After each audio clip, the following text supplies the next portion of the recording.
Pernah gak sih kamu merasa bingung hidup kok gini-gini aja dan saat itu kamu mencari dan menonton video motivasi, dengerin podcast, dan ikutin seminar, tapi hidupmu tetap jalan di tempat. Kamu semangat tapi bingung harus mulai dari mana. Kalau iya, kamu gak sendirian, karena aku pernah di posisi itu, termotivasi tapi tanpa arah yang jelas. Yang lebih parah lagi, motivasi itu bikin kamu tertekan dan terdesak karena harus bisa melakukan hal yang terbaik terus-menerus, padahal bukan itu tujuannya motivasi. Investasi kehidupan, karena investasi bukan keuangan saja. Motivasi sering jadi candu. Kita suka nonton video yang bikin semangat, musik yang dramatis, kata-kata yang menggugah, tapi itu semua cuman dorongan sesaat. Motivasi itu seperti kembang api, menyala, meledak, indah, lalu hilang. Kenapa kita suka dengan motivasi? Karena kita ingin bergerak dengan melakukan aksi. Padahal sebenarnya kita belum menentukan tujuan kemana. Kita merasa sudah belajar dan mengerti apa yang disampaikan, menonton dan menyerap inspirasi. Tapi nol aksi nyata, gak ada artinya. Karena kita gak tahu mau kemana dan hal apa yang bisa kita lakukan. Kebanyakan motivator itu selalu mengatakan kamu harus selalu berusaha dan konsisten. Cuman mereka tidak pernah mengatakan kita harus ngapain dan hal apa yang bisa mengubah hidup kita sehingga menjadi diri kita yang lebih baik lagi. Kita diberi dorongan untuk semangat supaya kita bergerak, tapi gak pernah dikasih tahu bergerak itu seperti apa. Kita dibuat semangat, tapi aku sadari kita mengejar apa tanpa tujuan arah yang jelas. Kamu tidak tahu apa yang harus kamu kerjakan, kamu tidak tahu apa yang harus dikejar, dan ketika kamu sudah semangat tapi setelah selesai nonton, pasti kamu kembali lagi main game dan melakukan kebiasaan seperti biasanya. Maka secara otomatis semangat tiada artinya. Kamu pengen mengejar orang lain yang sudah berhasil. Kamu pengen jadi seperti yang dilihat di media sosial. Kamu pernah gak bertanya ke diri sendiri, aku ini sebenarnya mau jadi apa ya? Di sini titik penting, dan biasanya hal ini sering ditanyakan waktu kita kecil. Cita-citamu jadi apa? Padahal menemukan cita-cita sedini mungkin itu baik, cuman terkadang tidak realistis. Motivasi itu sebenarnya penting ketika kita sedang membuat sesuatu, tapi kita butuh semangat baru untuk terus fokus dan mengerjakan yang ingin kita kerjakan. Untuk itu, kita harus menemukan arah kita terlebih dahulu. Jadi, gimana cara menemukan arah? Pertama, aku mau cerita sedikit nih. Awalnya, orang tua menyarankan untuk sekolah yang benar, dan nantinya bisa bekerja dengan baik. Kemudian dapat pekerjaan yang baik juga.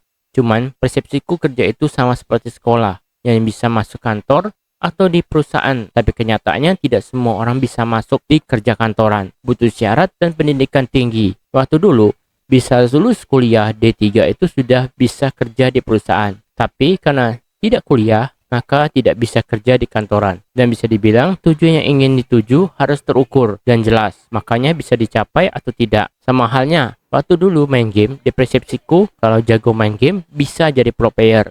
Dan impian semua gamer waktu itu main game, tapi dibayar. Setelah itu dipelajari, ternyata hanya sebagian kecil gamer yang bisa jadi pro player. Jadi kemungkinan untuk jadi pro player itu sangat sulit. Tujuan atau target tetap harus realistis. Tidak serta-merta setiap tujuan bisa dicapai. Kemudian kita harus memiliki value atau kemampuan. Di sekolah, kita dituntut untuk bisa mendapatkan nilai semua baik di semua mata pelajaran. Padahal tidak semua mata pelajaran bisa dibuat baik. Cuman bila salah satu nilai mata pelajaran jelek, maka dianggap bahwa kita gagal. Seharusnya gak bisa dinilai seperti itu. Setiap manusia pasti punya kelebihan dan kekurangannya masing-masing. Jadi tidak masalah bila kamu salah dan gagal di hal tertentu.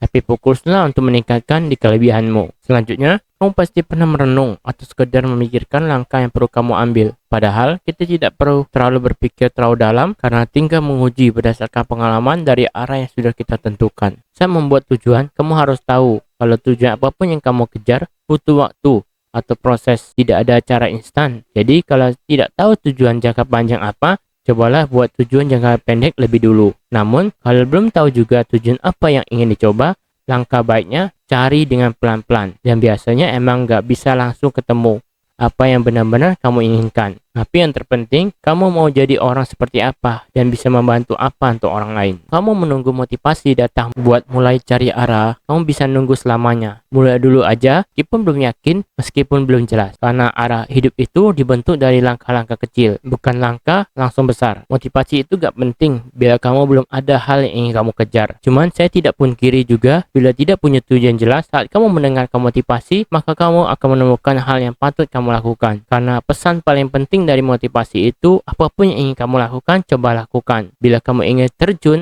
coba terjun. Dan bila ingin lompat, cobalah lompat. Bila kamu ingin mendapatkan sesuatu, cobalah dapatkan. Kalau kamu capek cari motivasi tapi hidup tetap kosong, mungkin sekarang waktunya berhenti cari semangat dan mulailah cari makna. Makna itu datang dari memahami diri sendiri, dan itu yang paling jarang diajarkan di sekolah, bahkan di rumah. Biasanya saat memahami diri kamu atau menemukan pilihan, dan setiap pilihan membuat kamu sulit memutuskan, dan hal itu wajar. Motivasi itu gak penting, tapi tanpa nonton video motivasi dan mencari motivasi, maka kamu juga tidak bisa menemukan semangat untuk melakukan hal yang harus dilakukan. Meskipun belum menemukan arah, tapi saya pernah bertanya ke motivator, saya harus apa dan hal apa yang mesti saya lakukan? Jawabannya singkat dan masuk akal. Coba lakukan apa yang ingin kamu coba lakukan dan fokuskan hal itu.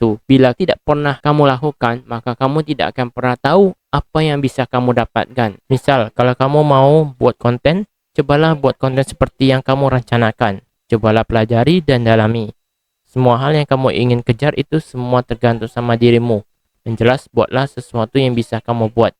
Ada alasan kenapa kita suka banget cari motivasi, karena itu cara tercepat buat mencari lebih baik tanpa perlu menghadapi kenyataan. Kita nonton video motivasi karena kita pengen berubah dan pengen berhasil dalam hidup. Padahal motivasi itu sering jadi pelarian halus dari rasa takut kita. Kita takut gagal, takut salah jalan, takut gak berkembang, atau bahkan takut menghadapi kenyataan kalau kita emang bukan siapa-siapa. Kita nyari motivasi, padahal yang kita butuh itu keberanian, lihat di dalam diri sendiri, dan jujur apa yang sebenarnya salah dalam hidup kita. Solusinya bukan berhenti termotivasi, tapi mulai bertindak dengan sadar. Daripada nunggu motivasi, lebih baik lakukan hal yang kecil tapi konsisten. Jangan tunggu mood, pilihlah satu hal yang bisa kamu lakukan tiap hari, kecil apapun itu. Misalnya 10 menit nulis jurnal atau menceritakan sesuatu dalam kegiatan kita, 15 menit membaca buku atau bikin daftar kegiatan yang belum sempat dilakukan. Dokumentasikan proses, catat apapun yang kamu rasain, pikirin dan temui, biar kamu sadar bahwa prosesmu bernilai. Meskipun belum jadi apa-apa, batasilah konsumsi, perbanyak eksekusi. Untuk setiap satu video motivasi yang kamu tonton, lawan dengan satu aksi nyata. Kalau enggak, kamu bakalan menumpuk inspirasi tanpa hasil nyata. Sampai di sini kamu pasti sadar, motivasi tanpa arah sama saja mau kosong. Tapi arah hidup juga gak akan datang kalau terus dipikirkan. Kita harus mencarinya. Mungkin mencari motivasi, tapi harus dibarengin dari cara berpikir yang kritis. Kalau kamu berpikir kritis, sebenarnya tanpa harus menemukan arah yang jelas pun tidak masalah, dan kamu tetap baik-baik saja. Hanya saja jika batinmu tidak menerima hal itu, maka berarti kamu punya ambisi,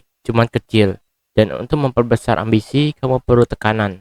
Tekanan bukan berarti kamu ditindih, tapi tekanan secara nyata. Bila kamu tidak bergerak, kamu akan mati atau menjalani hidup yang tidak nyaman. Karena ada kenyamanan lah, kamu akan sulit bergerak meskipun kamu punya tujuan yang besar dan mulia. Saat kamu ingin mencoba mengejar tujuanmu, kamu merasa butuh dorongan dari motivasi, tapi tetap tidak bisa bergerak sebab kita punya rasa takut akan kehilangan kenyamanan dan perubahan dalam hidup. Padahal kita menginginkan perubahan baik, cuman sebagai manusia kita punya perasaan waspada. Akan tetapi perasaan tidak bisa membedakan mana perubahan baik atau perubahan buruk. Yang jelas, kewaspadaan inilah yang menghambat diri kita untuk bergerak, karena kewaspadaan cenderung ke hal buruk. Kita tidak bisa menentukan hal apa saja yang nantinya kita hadapi, dan ketidakpastian inilah yang membuat kita ragu. Makanya saat belum pasti, hal yang bisa membuat pasti adalah dengan mencoba. Setiap kali dalam kegiatan apapun, dari awal selalu mencoba berbagai hal dan melakukan pilihan demi pilihan sampai di titik di mana keadaan kita saat ini. Sebenarnya hidupmu bisa berubah dengan cepat, cuman tetap di sisi hati kita pasti punya rasa takut akan ketidakpastian. Saat sudah melakukan pilihan, sayangnya pilihan itu tidak bisa kembali lagi,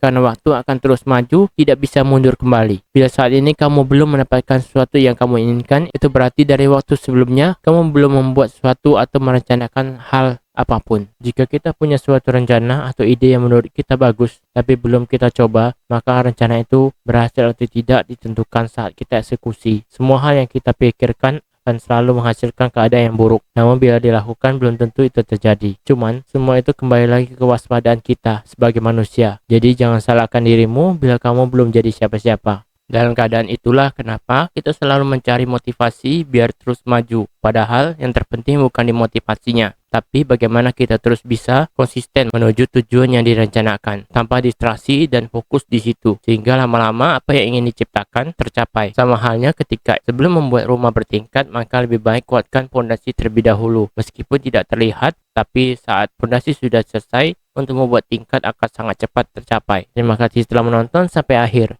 Bila kamu suka dengan konten seperti ini, jangan lupa like dan subscribe ya untuk mengikuti pembahasan menarik selanjutnya. Terus semangat menjalani hidup karena hidup banyak yang perlu kamu pelajari.